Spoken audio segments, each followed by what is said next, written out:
Olá, muita gente me pede para ensinar fotografia e gravar vídeo, mas é só falar de teoria que as pessoas desanimam logo. Aprender praticando é bem melhor, é mais prazeroso, você vai aprendendo aos poucos.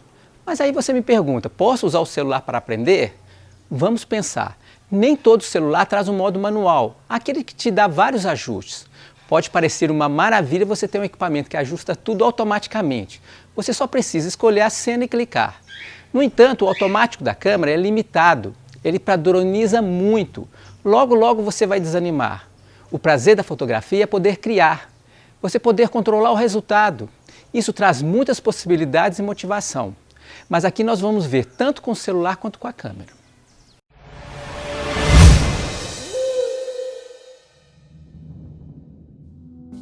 Antes de começar, é importante memorizar uma palavra, exposição.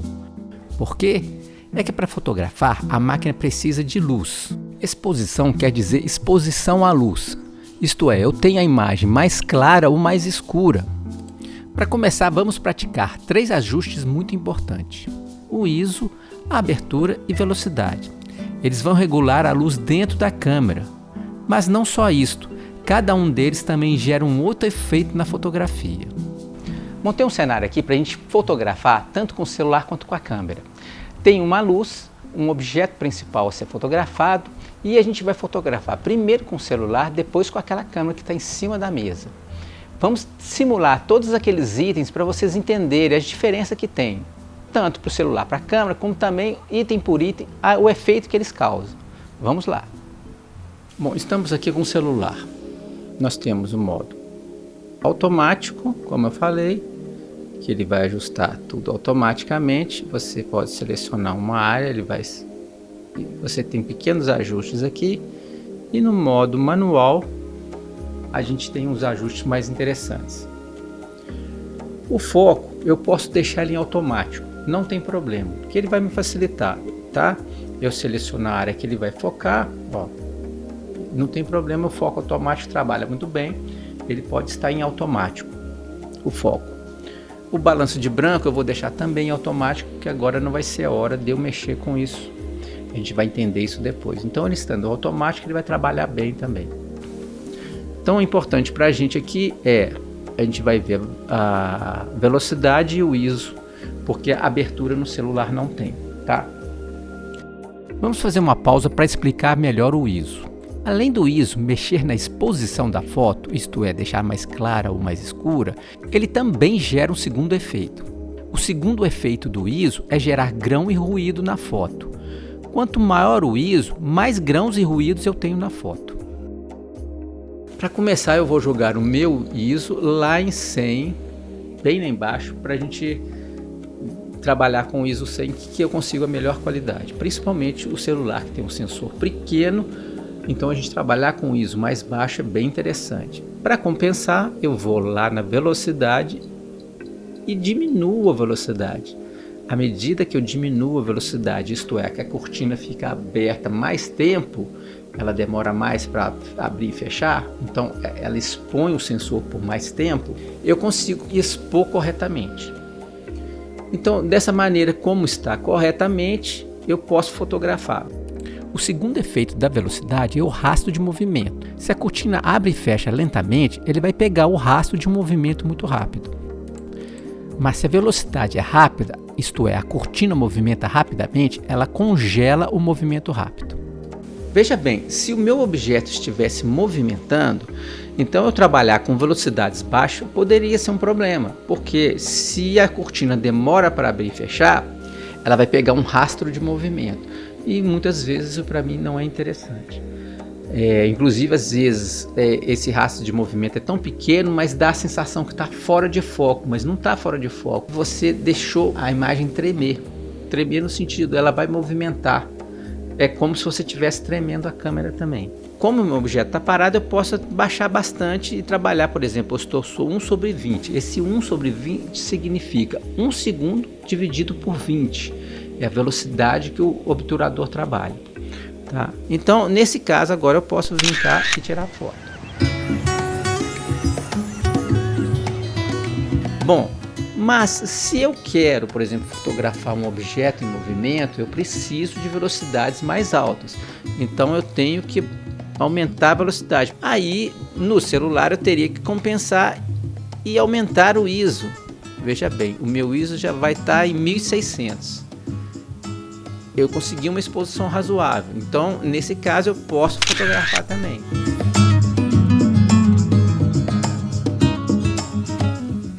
Isso vai acarretar que, se o ISO está alto, ele vai gerar ruído.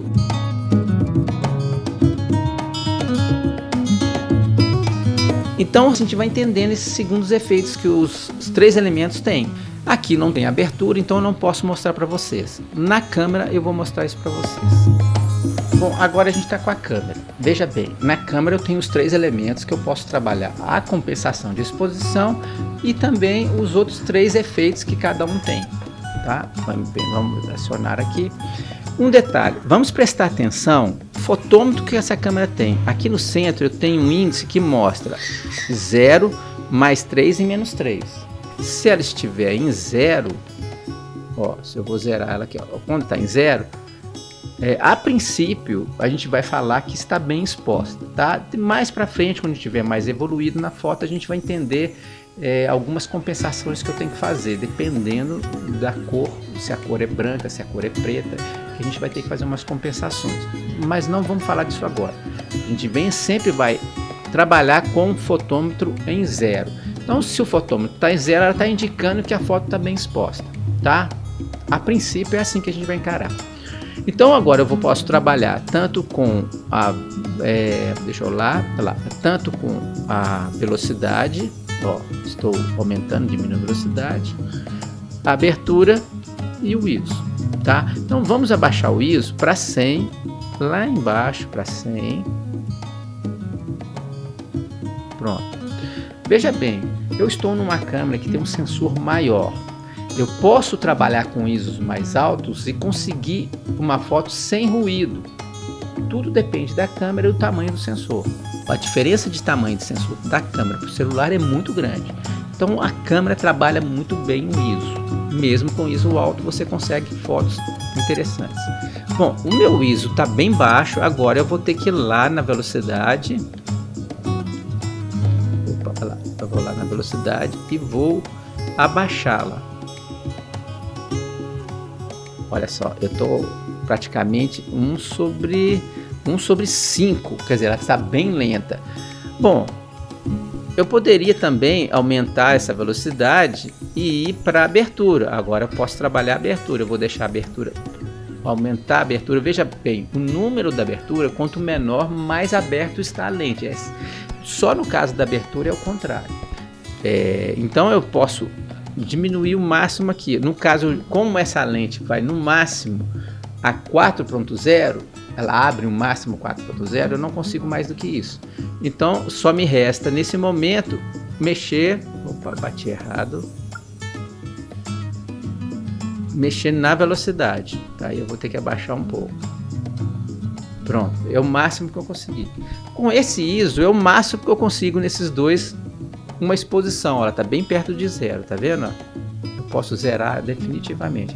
1 sobre 10 zera o fotômetro, significa que está bem exposto. Então eu vou lá e fotografo.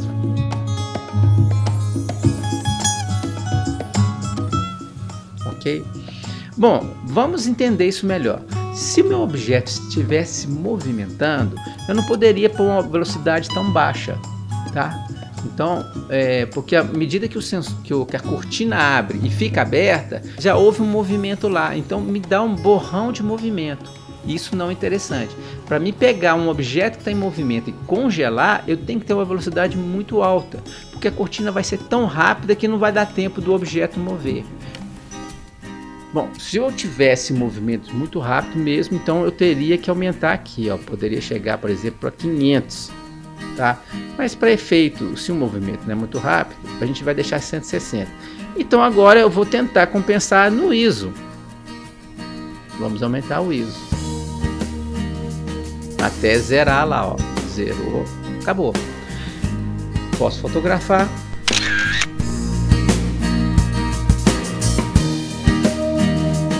Então assim eu vou trabalhando os 3 elementos para fazer uma boa exposição e sempre pensando no segundo efeito que cada item gera. Falta a gente falar mais detalhadamente sobre a abertura. Numa câmera profissional eu posso trabalhar com a abertura. Nessa foto eu tenho um F4. F4 já é uma abertura suficiente para eu ter um desfoque visível. Observe na casa. No início da casa você tem um foco. No final está fora de foco.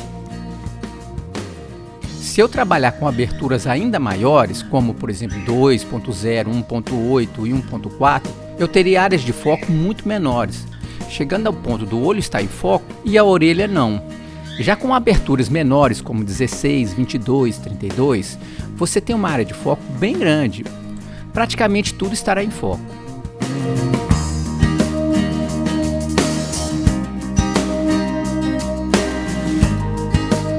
Bom, isso é apenas o início. Nas próximas aulas a gente vai ver muito mais.